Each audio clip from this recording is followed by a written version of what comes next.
তো hello guys, আমি আবারও একটি মিনি ব্লগ নিয়ে চলে আসলাম। তো আজ আমি সন্ধ্যে সন্ধ্যে বেরিয়ে গিয়েছিলাম একটু, আমাদের এখানে পৌষ উৎসব চলছে গারাপুতা সিদ্ধেশ্বরী কালী মন্দির। তো আমি সেখানে যাচ্ছি। তো প্রতি বছর পৌষ উৎসব করে, এবারও করছে মন্দির কমিটি। তো দেখো আমি এখন বাজারের মধ্যে যাচ্ছি। তো বাজারটা আজকে খালি, তার কারণ হচ্ছে একজন মারা গিয়েছে, তো তাই জন্য বাজারটা স্টপ দিয়েছে।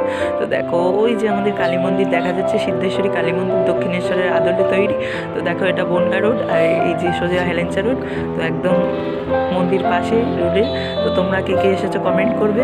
তো দেখো আজ জি বাংলার সারেগামাপার চ্যাম্পিয়ন তুলিকা গঙ্গাধর চলে এসেছে আমাদের কালী মায়ের মন্দিরে গান করতে। তো দেখো মেলা বসেছে, তো মেলা টেলা দেখে আমি চলে আসলাম মায়ের দর্শন করতে, আমার সোনামার দর্শন করতে। তো দেখো আমি সোনামাকে দেখাবো আমার মাকে। তো এই যে আমাদের মা মিষ্টি, ও বসে রয়েছে উনি একা একা। তো দেখো আমি মন্দির থেকে বাইরে বেরিয়ে গেলাম, তো দেখি কত ভিড়, কত লোক গান শুনছে ওনার।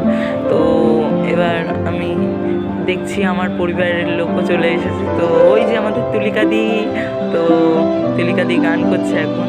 তো আর গঙ্গাধর দা আমাদের পাশে সেই খোল না কি বলে ওটা আমি জানি না, তো সেটা বাজাচ্ছে আর কি। তো তুলিকা দি গান করছে, তো তোমরা শোনো সবাই।